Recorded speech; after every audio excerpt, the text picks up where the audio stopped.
There were a great number of celebrities at the convention. I thought that was kind of really cool. They had a huge spread of people. There were lots of celebrities at the Dallas Comic Con.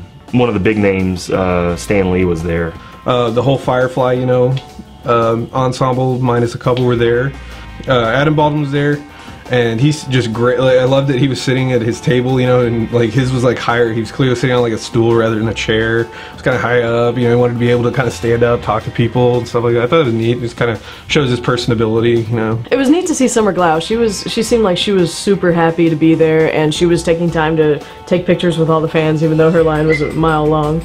Everybody came out at different times. There was always kind of a buzz when they would come out. Everybody clapping, and they were always saying hi to each other. I thought it was neat. You know, kind of like you got the impression they don't see each other all that much, and this is in addition to meeting fans and signing stuff for fans. They get to kind of see each other and kind of catch up, and I thought that was kind of neat to see that. Nathan Fillion was just swamped. All right, all these people are here to get my signature. I'm gonna have to buckle down and do it. Turned my phone around so that I was facing back towards the people who were in line. But behind me were Jewel and what? Simon? Firefly. Yeah, so Sean. We're actually giving each other that friendly like hello peck, you know, cheek peck. So I got a selfie with them in the background, like kissing over my shoulder. Alice Cooper, I thought that was fun. For me, I first got introduced to Alice Cooper when I watched Wayne's World when I was like 7. I would have liked to, you know, gone and met him and got his autograph, but, you know, I'm there to see more of the sci-fi, you know, Comic-Con-ish people. He used to have a radio show that I absolutely loved. He introduced me to a lot of music that I wouldn't have listened to otherwise. Christopher Lloyd was there. There was the Red Power Ranger was there. I think the guy from Adventure Time was there. I think the guy from Side Night and Happiness was there. There were some Walking Dead guys, David Morrissey and Michael Roker. I wanted to see Christopher Lloyd because, well, my middle names are Christopher and Lloyd, so I wanted to see him just to say, hey, my parents named me after you unintentionally. Is that creepy? Can you be my parents? Then on the other side there were Star Trek guys. Star Trek had a whole bunch of people. LeVar Burton didn't get to sing Reading Rainbow theme with them. That was kind of would have been a bucket list check mark. Brent Spiner was there, played Data. Jonathan Frakes, there was a funny instance with Jonathan Frakes. I'm looking over at Jonathan Frakes' table. Where we were standing there, it was kind of towards later in the day. People started to kind of thin out a bit and there wasn't a big line. And there's a line, but there's this like middle-aged older lady who is, I think she's there by herself. And I started to look away and I saw this like motion. Like she was walking away and she just hit the ground. Like I think she was overwhelmed by getting to meet Riker. And then weird things started to happen. This guy in an orange shirt just like raised his hands, and then another one came over and like there were like 3 of them that were just raising their hands and staring off into space, and I was like, I'm about to witness an abduction. It was kind of, it stood there for like a solid minute, just. And all of a sudden, this guy in this yellow shirt, like nice button-down yellow shirt, runs by us, and we're kind of going, oh dude, that's Jonathan Frakes. And then there comes Jonathan Frakes running around like, hey, this lady passed out. I'm Jonathan Frakes. Do something. He runs up to one of the guys with the walkie-talkies who's not paying a lot of attention, who's just kind of sitting there chatting himself, and runs up to him and says, hey, we've got a medical emergency. You need to come over here right now. And the guy, oh. And so they go over there and they start to help her and get her, you know, kind of calm down and revive her. Jonathan Frakes is kind of just standing there the whole time, like, okay, everything's fine, all right, and sits down, everybody calms down, and we kind of sit there going, wow, that was cool, man. We got to see #1 in action, man. He was out there taking command. That's cool. He just, crisis hit, and he just draws on his training as a Starfleet officer, and bam! Here's the most amazing thing about that story. Forget all of that. That lady is going to go home, and for the rest of her life, she has a story about how Jonathan Frakes saved her life. The Q&A sessions, we peeked in on one that was comic book men of action or whatever. So the first Q&A we went to was this magic men in comics or comic power guys. Or I don't really know. I gotta admit, I didn't pay a lot of attention in this. We were over on one end. We just needed a place to sit down. All the panels, I really felt like people were throwing softball questions. Like the guy who was, you know, being the panel moderator, I really thought he was throwing softball questions. And I was just like, can you stop asking these, like, who's your favorite character, and start asking things like, what the hell is a trade paperback? It was kind of a cool little discussion they were going. And they're like almost like right off the bat, several rows ahead of me. I'm sitting there and talking, kind of going, okay. I had one of my buddies call me and say, hey, you need to come sit in the seat right here. I said, okay. So I go sit in that seat, and I find out why shortly after. My eye just kind of wandered. And I look and I see this tattoo that's got this kind of tribal little design. I'm kind of going, oh, and I look up and go, oh my god, dude, that's a dude. That's a big dude. There's an individual, a male individual up in front of us with some kind of tribal tattoo in his tramp stamp spot. And I swear, it was like a car wreck. You didn't want to look, but you couldn't turn away. And it looked like it went into his butt crack. So that guy with the terrible tramp stamp, right? It was terrible. Tramp stamp, oh good. It's so hard to miss that. Like, how could you not see that? So somewhere in the back of his head, there's got to be that constant thought of, I've got a tramp stamp. Saw the couple guys from Walking Dead. The fight we had was quite difficult, wasn't it? The fight we had in the... The fight we had was a pretty awesome fight. But how about the one you did with Michelle? Officer Friendly? Oh yeah, the one I did with Andrew at the end. I quite liked that one though. That went on for ages. That was great. It was a really good Q&A. They had some really good questions. David Morrissey was a class act. Michael and I were in this mad van driving along, and him and a couple of other guys said, "Watch out for the snakes." And I went, yeah, sure. And I got out of the van, and there was a snake there. And I was like, oh my god, they're not lying. And ticks. And one guy who was supposed to be dead suddenly jumped up and started running like Usain Bolt. And I was like, that guy's got leather trousers on. Why's he got leather trousers? And it was just ants everywhere. Oh, the red ants had gotten up his pants. And he just ran like anything. Yeah, and then it's in your pants, it happens. And then there was another bit where we were doing the ambush, wasn't there? There was a bit with the ambush and you jumped up. I got ants in my pants too.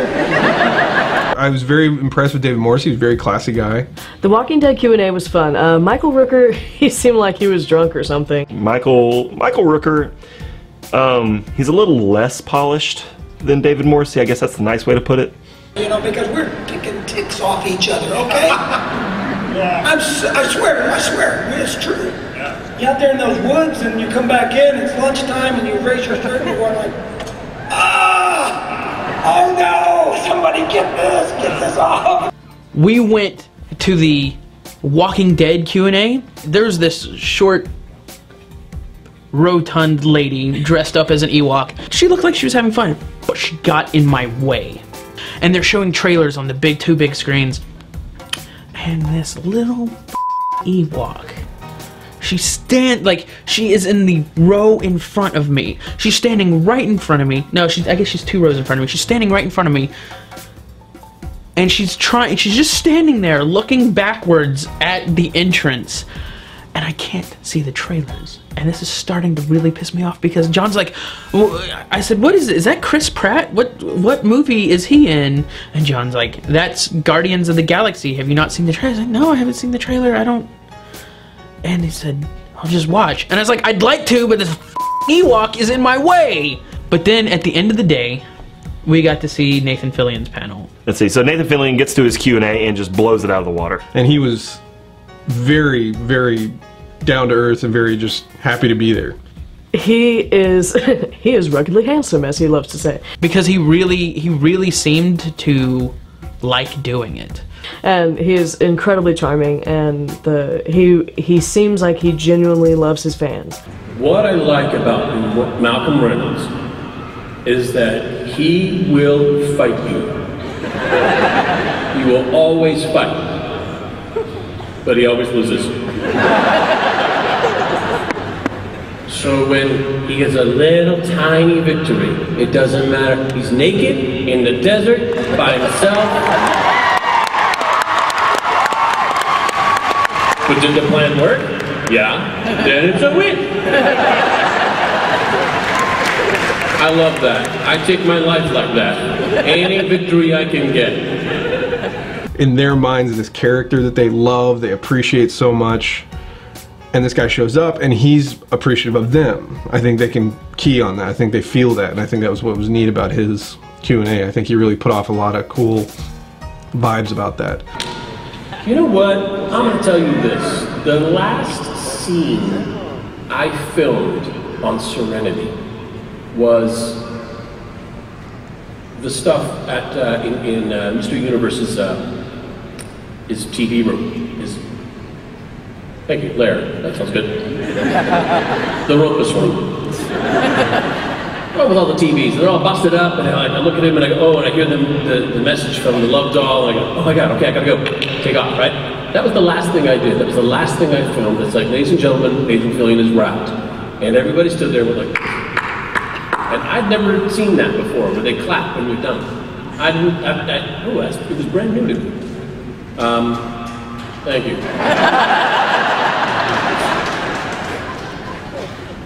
It was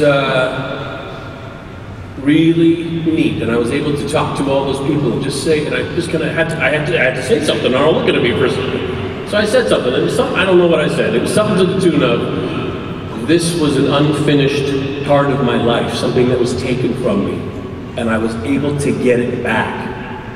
So for 3 months I had it back. We built that thing, we built that movie, we made it. Thank God. Yeah, if I heard you, I'd say, yeah. And even the children questions were amazing. He just, you could see his face light up just to be able to have a young fan. Hi, Angel. What's your favorite animal?